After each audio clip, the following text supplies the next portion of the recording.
cette semaine, Tour d'honneur est encore à Fontainebleau sur le grand parquet, un grand parquet nouvelle génération puisque ce terrain et ses installations ont été inaugurés vendredi par le maire de Fontainebleau, par les institutionnels également du monde de la filière équestre. Et nous sommes cette semaine sur la grande semaine de l'élevage qui fête son 30e anniversaire, le grand rendez-vous des jeunes chevaux en ce qui concerne le saut d'obstacle. Et tout de suite, on va aller découvrir qui sont les champions en 5 et en 6 ans.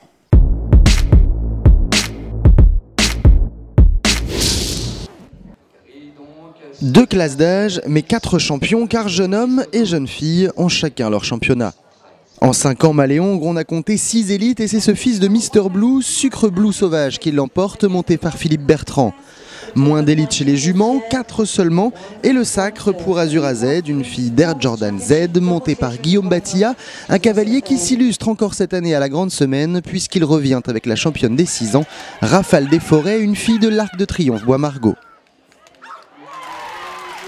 Elle est intouchable, quoi. Elle n'a pas touché une barre ou ni effleuré quoi que ce soit, elle était extraordinaire, quoi. Enfin, la grande semaine s'est achevée sur un retour gagnant. Rock'n'Roll Semilly était champion des 4 ans il y a 2 ans et malgré son absence à 5 ans pour blessure, le protégé de Richard Levallois est cette année de nouveau le meilleur de sa génération sous la selle de Ludovic Legge. Je crois que ça relève de l'exception parce qu'il n'a pas suivi toute la formation et encore une fois il est devant les autres, donc ça doit être une exception, je pense. Toujours à monter, il est très agréable, et il est vraiment très facile, et il a beaucoup de sang, il est intelligent de la barre et c'est vraiment agréable. Dans cette génération des 6 ans, au total, 8 chevaux sont repartis avec la mention élite. Et lors de cette grande semaine, le magazine L'Éperon a l'habitude de récompenser le meilleur formateur de jeunes chevaux qui est à côté de moi. Vous avez certainement reconnu Nicolas Delmotte. Bonjour Nicolas. Bonjour. Félicitations, cette grande semaine est finie. Alors vous avez emmené ici 15 chevaux et vous avez fait beaucoup de parcours sans faute, ce qui vous vaut ce trophée. Alors est-ce que c'est une satisfaction pour un cavalier de recevoir ce prix justement ? C'est toujours une satisfaction. Bon, le plus important c'était que mes chevaux sautent bien pendant toute la grande semaine de l'élevage.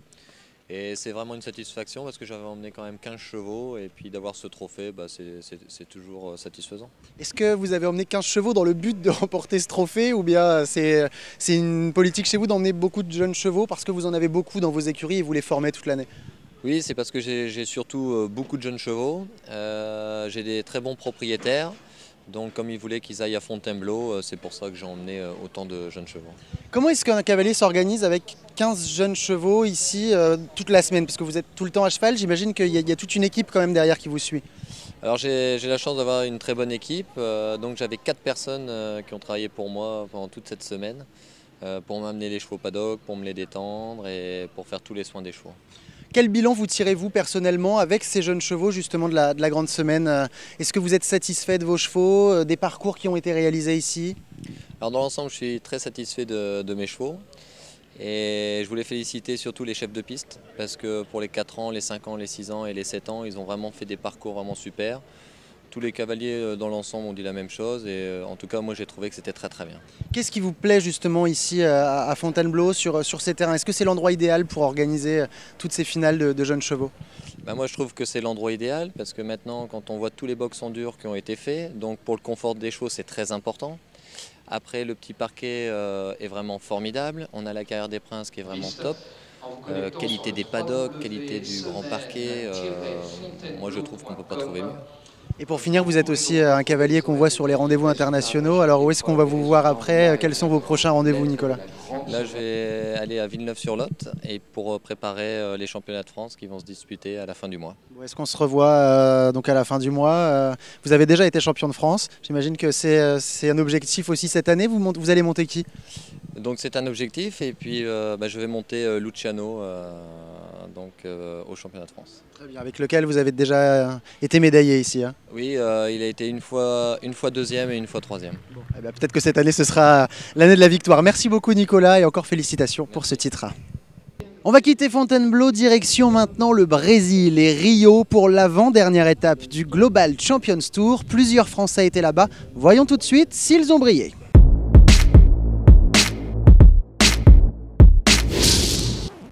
Au départ, il y avait 4 chances françaises, mais Simon Delestre et Vancouver DML ne sont pas partis, et ni Philippe Rosier et Randgraf, ni Kevin Stott et Zeta de Hus ne parviennent à intégrer le top 18 qui repart toujours en seconde manche.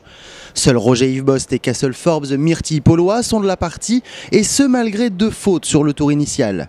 Ajoutez à cela une nouvelle faute et ce sera la 14e place pour le meilleur tricolore.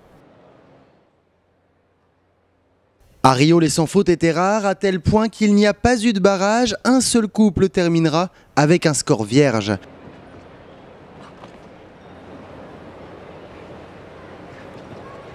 Avec Eurocommerce London, le néerlandais Gerco Schröder s'est lancé en avant-dernière position et mettait donc la pression à Rodrigo Pessoa et Let's Fly, qui étaient les seuls à pouvoir imiter leur performance.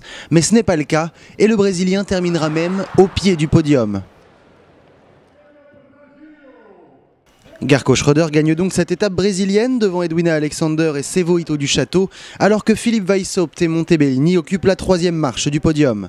Il ne reste maintenant qu'une seule étape à Abu Dhabi fin novembre, alors que le circuit semble promis maintenant à l'Australienne Edwina Alexander.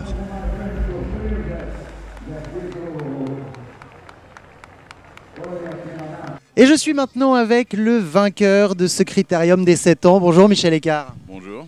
Alors félicitations, cette belle victoire avec 4-1 de la Roque. Et c'est un championnat, un critérium que vous avez très bien mené parce que vous étiez quasiment en tête depuis le début. Comment vous l'avez géré ce critérium ? Écoutez, j'avais la chance de partir avec un cheval qui a une grande action. Sur un terrain comme le Grand Parquet, c'était plutôt un avantage. J'ai réussi sans du tout hypothéquer le reste de la compétition à faire un tour rapide en enlevant des foulées un petit peu partout. Le cheval est très réactif et avec sa grande foulée, ça lui permet d'aller vite sans prendre de risques. Donc il s'est positionné à la 3e place le premier jour et ensuite il a suivi avec des sans faute, tous les jours sans faute.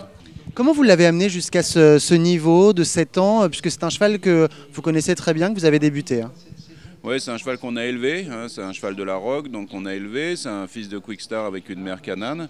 On avait la mère qu'on avait achetée pouliche. Et puis ce cheval-là a grandi au pré assez longtemps parce qu'il avait des petits problèmes de locomotion. Donc on est allé tout doucement, on a commencé à le travailler un tout petit peu à 4 ans, à 5 ans il a sautillé un tout petit peu mais très peu.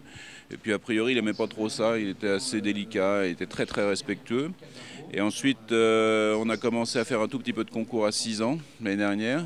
C'est moi qui l'ai monté parce qu'il était un peu spécial et mes cavaliers n'étaient pas trop accros de monter ce cheval-là. Puis moi, je l'aimais bien, donc je l'ai monté. Et ça a permis de lui donner un peu de métier parce qu'il était très très regardant. Et notamment, c'est un cheval qui n'aime pas du tout l'eau. Il sautait pas l'eau du tout et ça a été un peu compliqué pour l'amener sur les rivières, les bidets et ça reste encore un petit peu délicat. Et c'est pour ça d'ailleurs que je l'ai amené à Fontainebleau, c'était son premier Grand Parquet.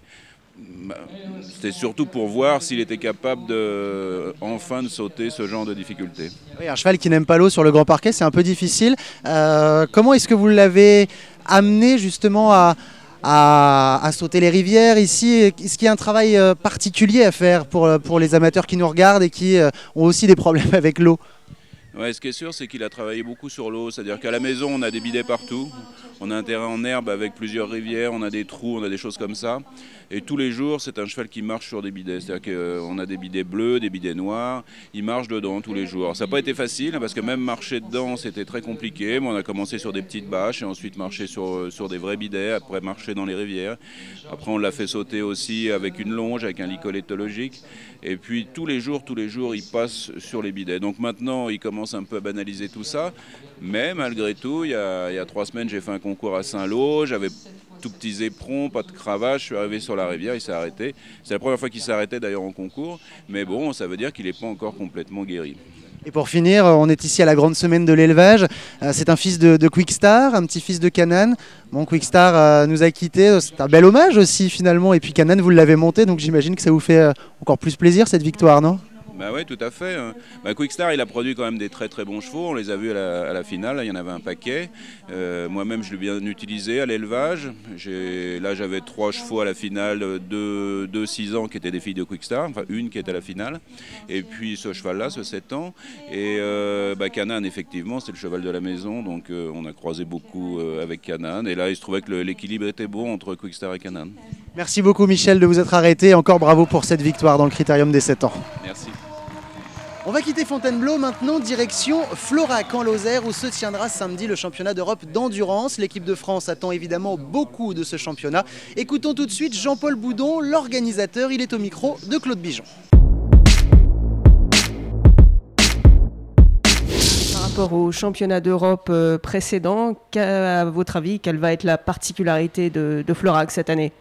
La différence, c'est qu'on a un budget beaucoup moins important qu'Assise. Et que c'est quand même une course en ligne qui nécessite des équipements hyper importants sur chaque contrôle vétérinaire, avec des équipes vétérinaires, de juges, de sécurité multipliées. Est-ce que vous avez constaté là sur les dernières éditions, notamment la dernière, que le premier se détachait à tel ou tel endroit de la course ? Techniquement, la boucle de vérité sera l'avant-dernière qui fait 31 km, qui part de la citerne et qui rejoint la Fichade, qui est soi-disant plate, mais qui n'est pas plate du tout, qui traverse le Cosméjean et qui est très rapide. Donc les chevaux partent du 110e pour arriver au 140e kilomètre. Et c'est à ce moment-là que les vrais forts chevaux vont se détacher et seront... le classement ne sera pas complètement établi, c'est pas tout à fait exact, mais les chevaux qui vont passer cette étape dans de bonnes conditions, c'est le juge de paix, c'est ce qu'on avait avant d'Hispagnac à Hispagnac. Un Français, on l'espère, tout en haut du podium. Peut-être un Français, mais j'aimerais bien, moi, qu'un cavalier émirati gagne la course. Au moins, ça les inciterait à ne plus à être effrayés et à se dire, finalement, ces courses en ligne, c'est peut-être pas mal. Et si Monsieur Boudon parle des Émiratis, c'est parce que ce championnat d'Europe d'endurance est un championnat open et les pays non européens peuvent donc y participer. 22 nations sont attendues samedi à Florac. C'est la fin de cette émission, merci beaucoup de l'avoir suivi. Et la semaine prochaine, évidemment, on se retrouve, vous l'avez compris, à Florac sur ces championnats d'Europe d'endurance où on espère voir une belle médaille française. Et on se quitte, bien entendu, avec le zapping. Ciao à tous, bonne semaine. Soccer s'est essayé à un exercice insolite bien souvent perdu par les cyclistes qui l'ont tenté.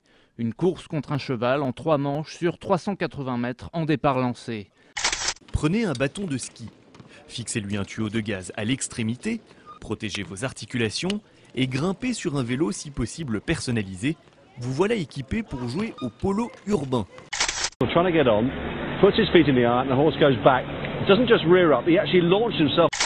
Après un rapide échauffement, la première manche sera remportée de justesse par Thomas Voeckler. Mais sur la deuxième manche, rien à faire. Malgré un bon départ, la puissance du cheval surpasse le coureur cycliste.